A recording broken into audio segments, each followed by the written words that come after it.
I'm here, as you can see, fully intact.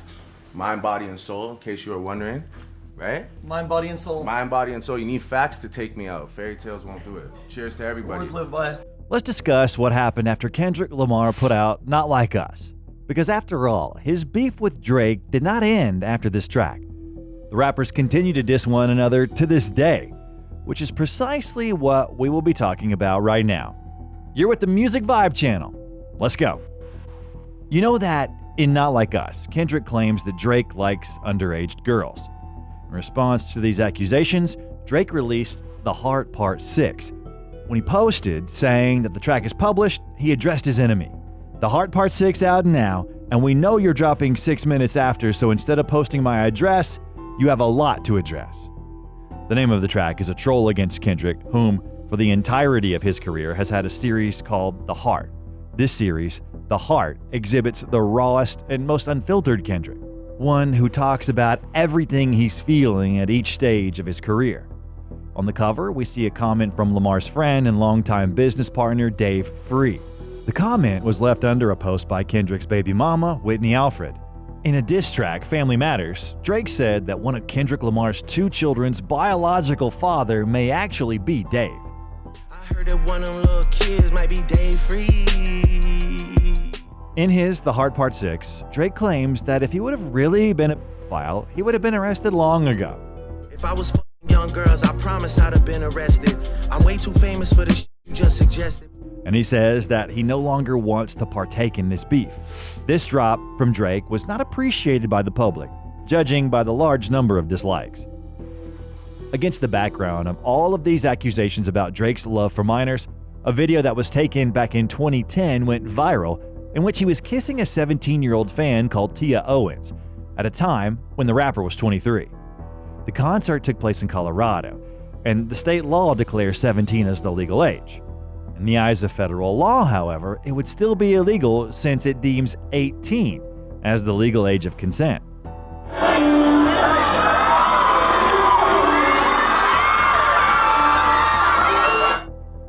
Owens said she's now 31 and there was nothing back then nor anything now. She urged everyone to stop reposting the video. To be precise, this is exactly what she said. I was 17 back then and I'm 31 now. This was a concert that my dad took me to back in high school. Drake's entourage actually picked me out of the crowd of people, not Drake himself. It was nothing then and still nothing now. May 7th, some news popped up. Firstly, Drake's OVO store in London has been vandalized. Someone spray-painted "They Not Like Us" on the front window.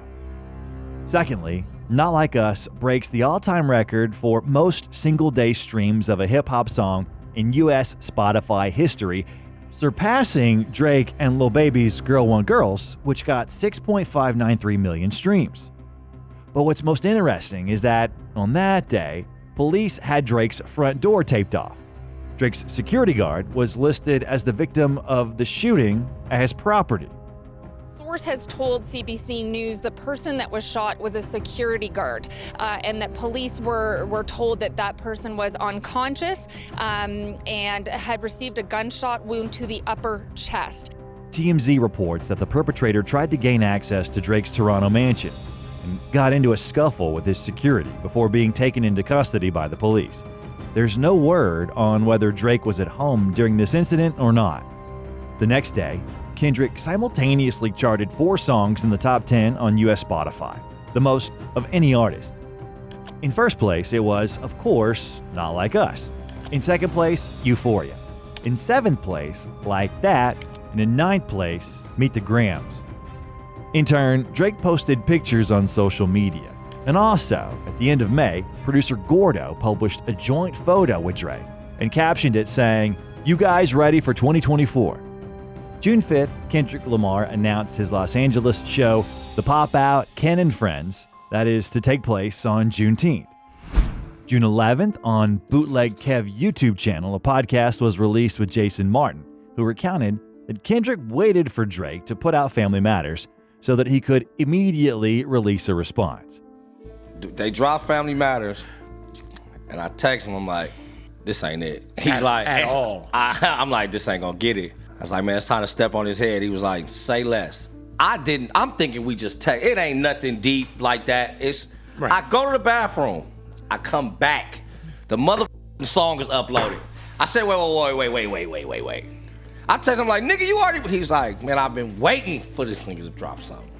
So he didn't even know what he was going against. Man, Drake shot a video and all this. Man, Went and that got boy a was sitting at fucking the Dodge crib. Caravan. Boom. June 16th, Drake posted a picture with his dad and son Adonis. This picture sparked a strong reaction on the internet because in Meet the Grams, Kendrick addressed the members of Drake's family.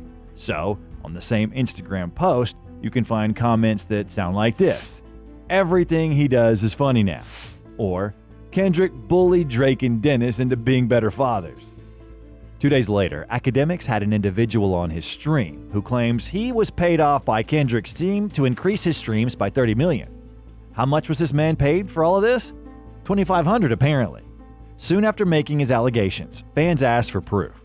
They subsequently got it in the form of a Zelle transaction screenshot in which the man received $2,500 from Anthony Soleil LLC. For those who may not know, Soleil is Kendrick's manager. I'm not of age. I'm young. I'm underage. I can't do certain things. I'm scared of people. Bro, I do online. I'm not a shooter. I'm not a hitter. I got reached out to by people. I did this, and this is what happened. However, according to XXL and some internet sleuths, this screenshot could very well be a fake. As XXL and some commenters noted, Anthony Soleil LLC is not a real registered LLC in any of America's 50 states.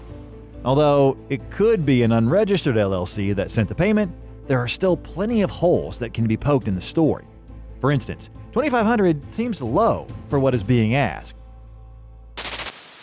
June 19th, a historic event took place on that very same show of The Pop Out, Ken and Friends, where not only Kendrick performed, but also Roddy Ricch, Tyler the Creator, and many others.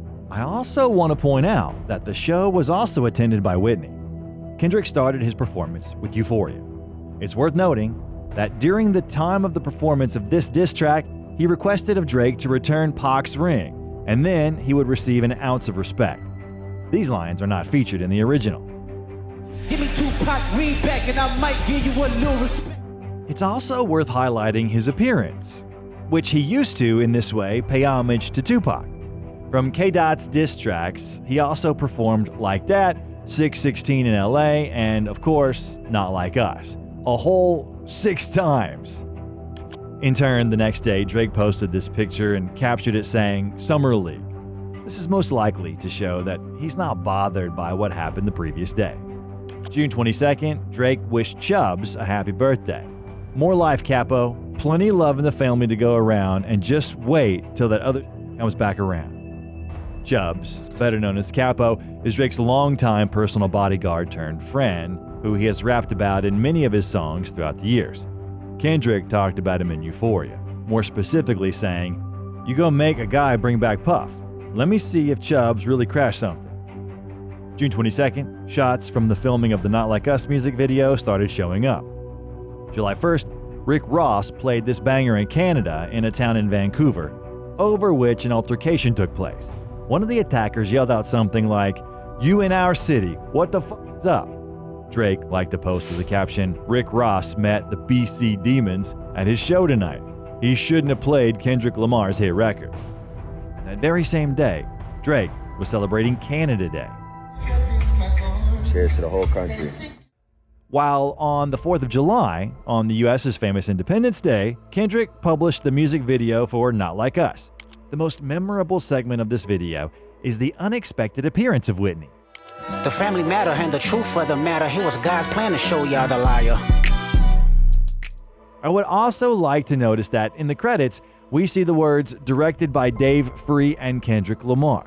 This is Lamar's response to all of Drake's statements. A couple of days later, NBA star Demar DeRozan says he still considers Drake a friend, even despite the fact that he appeared in this music video. It's cool to see you in that video. How did that come about, and does that mean they can't play Drake in this building anymore? I mean, you love Drake. You love Drake. You always could play him, you know. July 13, Drake posted a photo of him wearing a t-shirt that says, "Rap is joke." And while rap is a joke for Drake, Not Like Us made a comeback to the Billboard Hot 100 to number 1 thanks to the release of the music video. July 17th, Kendrick's old friend Schoolboy Q had his concert in Canada canceled. He wrote, "They just canceled my show in Toronto. Canadian police don't want nobody from TDE performing." Top was just with Wayne and Baby, SMH, Party Next Door, just had a show at the Palladium. If we wanted to get y'all, we would have just did it. Now, when somebody get hurt, don't cry. And 2 days later, Drake hung out with 50 Cent. Later, in an interview, he revealed the advice he gave Drizzy after the dust settled, reassuring him that he didn't lose like the general public is insisting. "I was telling him, it's not him. I'm listening to the outskirts. It's not you. Don't let yourself think that for a second. On some real I said, they said you lost. Okay, well, what did you lose? What exactly did he lose if he got 300-something million on his last tour? You didn't lose a thing, man." Drake now posts pictures and t-shirts depicting Tupac, which of course, once again garnered a stormy reaction in the comments. August 28th, Drake posted footage working on unreleased Kendrick Lamar collaboration to 100 Gigs website. He uploaded footage of him and Noah 40 Shabib working on an unreleased collaboration. In the video, the duo is in the studio listening to a beat that Drizzy called crazy. And he enthusiastically says that Kendrick is gonna murder this beat. As you've already understood, the track never came out, and the beat ended up going to Action Bronson. Crazy. I can't, and it's like just enough every time. For him where he's at, that's like I know he's gonna murder that. I know he is. Yo, can you grab that for me, Hasha? Oh, but when he told me Kendrick, it just made so much sense. know. Oh, what was this brilliance? Oh. And 3 days later, a mini release was put out called 100 Gigs, which features a song called Circadian Rhythm. And what's interesting is that this very phrase is not used in the song itself. There's a widespread opinion online that states that this is a reference to the 616 in LA diss track, in which Kendrick raps the following. Type of power his gon' cost, but I live in circadian rhythms of a shooting star. There are specific lines littered throughout, though, that seem specifically aimed at K. Dot. For example, in Euphoria, Kendrick said, I don't want to talk on no silly. You know I got language barriers. and Drake responded, Niggas don't speak my language. The rapper subtitled Circadian Rhythm as The Language 2. This is obviously in reference to his 2013 song, The Language. The connection is noteworthy because the original song is believed to be Drake's response to Kendrick Lamar after the latter dropped the Control verse. Drake, Big Sean, J Electron, Tyler McMillan. I got love for you all, but I'm trying to murder you niggas. Any nigga that's talking that shit just to get a reaction. In Meet the Grams, Kendrick addresses Drake's parents, saying they raised a terrible person who has many addictions. In Blue, Green, Red, Drake made a reference to this diss. He rapped the following: "Please write my mother and tell her the shape that I'm in." 30 days I have been sober. Now I'm back drinking again. And in the second verse, we hear the following lines: "Please write my father and tell him I found some fortune and fame. They're gonna try and behead me and speak on the family name." September 8, Kendrick Lamar announced that he will be performing in New Orleans at the Super Bowl halftime show, which is set to take place on the 9th of February 2025. In his statement, he even made a cheeky and downright dismissive reference to his victory in the Drake battle. You know, it's only one opportunity to win a championship. No round twos. October 7th, Drake spoke out on how sometimes ride or dies aren't what they seem. My real friends are definitely in the building. But I'm gonna tell you, you're gonna come to a point in life where people you thought were friends or people you thought were close to you, they might switch up, they might try and move funny with you, they might stab you in the back, they might do a lot of things to you. You'll come to that realization, wherever you're at in life, you've probably been there and you'll be there again. That's how life is. But look, sometimes it's you and you alone by yourself. Sometimes it's you alone with your thoughts. Sometimes, you know what? Play this song, don't worry.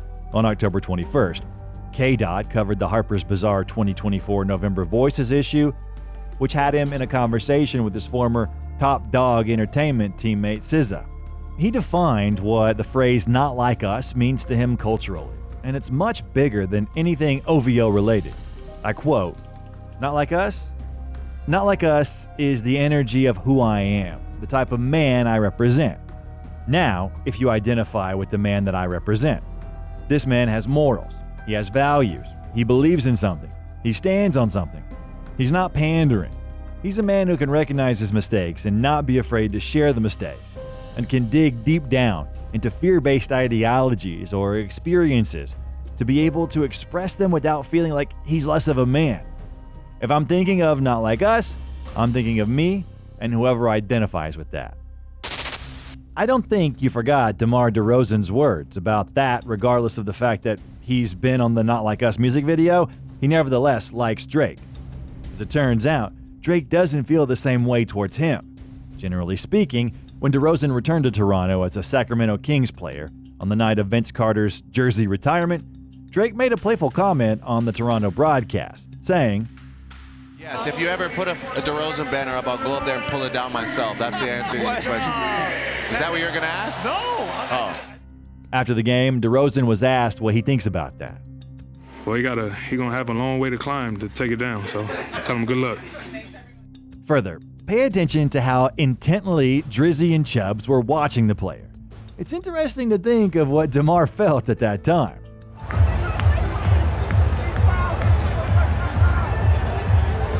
November 22nd, Kendrick Lamar released his long-awaited new album, GNX. In Whacked Out Murals, K-Dot says that if he had reached out to Drake during or after their beef to apologize, he would have seen himself as cowardly or dishonest for not standing by his words. Which is why Kendrick won't piece it up with Drake. I never piece it up, that don't sit well with me. Before I take a truce, I'll take them to hell with me. Heart Part 6 also features on the album. Even the fact that Drake had previously used that name didn't stop Kendrick. After the release of the album, Drake announced an Australia tour. And when does it begin? On the 9th of February. And what falls on the 9th of that month? That's right, Kendrick's performance at the Super Bowl. November 24th, Drake visited Canadian streamer XQC, in which he said what we started this video with. I'm here, as you can see, fully intact, mind, body, and soul, in case you were wondering, right? Mind, body, and soul. Mind, body, and soul. You need facts to take me out. Fairy tales won't do it. Cheers to everybody. Always live by it. Kendrick reacted to the stream in a text exchange with his friend Relly, who posted screenshots of the conversation on his Instagram stories. In the messages, Relly says to Kendrick, "You done turned blood into a streamer on Phillies," to which the rapper replies with several laughing face emojis of his own. Relly then says, "That's a damn shame," prompting Kendrick to ask, "He trippin'?" However, after this stream, Drake did something that no one expected.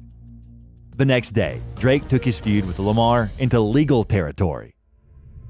Drake's company, Frozen Moments, filed a pre-action petition in a New York court against Universal Music Group, the record company that owns Lamar's label Interscope, and Drake's label Republic Records, as well as the streaming giant Spotify. The petition accuses both UMG and Spotify of using illicit methods, such as bots and payola, otherwise known as pay for play, to inflate streams of Lamar's #1 hit, Not Like Us.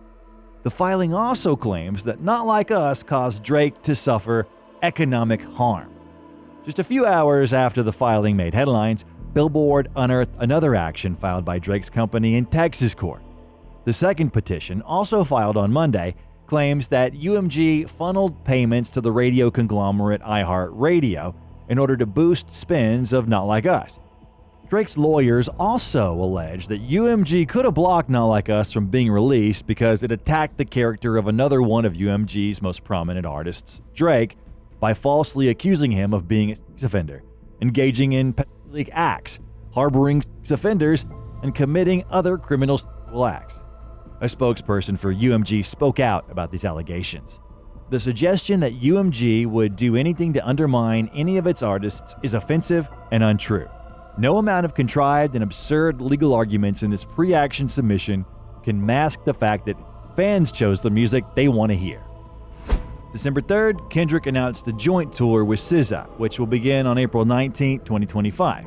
And it's worth noting that one of those concerts will take place in Toronto, Drake's hometown. Fans have already started joking about this. "Drake, I don't want you to book Kendrick in Toronto. Rogers Center. We're gonna do it anyway. We're gonna do it anyway. Drake will be at the Toronto show like this. Drake at the Rogers Center, while Kendrick and SZA performing. And the last thing for today, as you know, there are a lot of memes from the song TV Off, where Kendrick screams the beatmaker's name, Mustard, like crazy. Drake went on the Los Pollos stream and wrote in the chat, Custard! And he also said, we need a donut emoji in the chat. Custard! The next video that I strongly recommend you watch is the documentary film about Kendrick Lamar, which we posted a few months ago. If you liked this video, hit the like button and subscribe to the channel. Bye, everyone!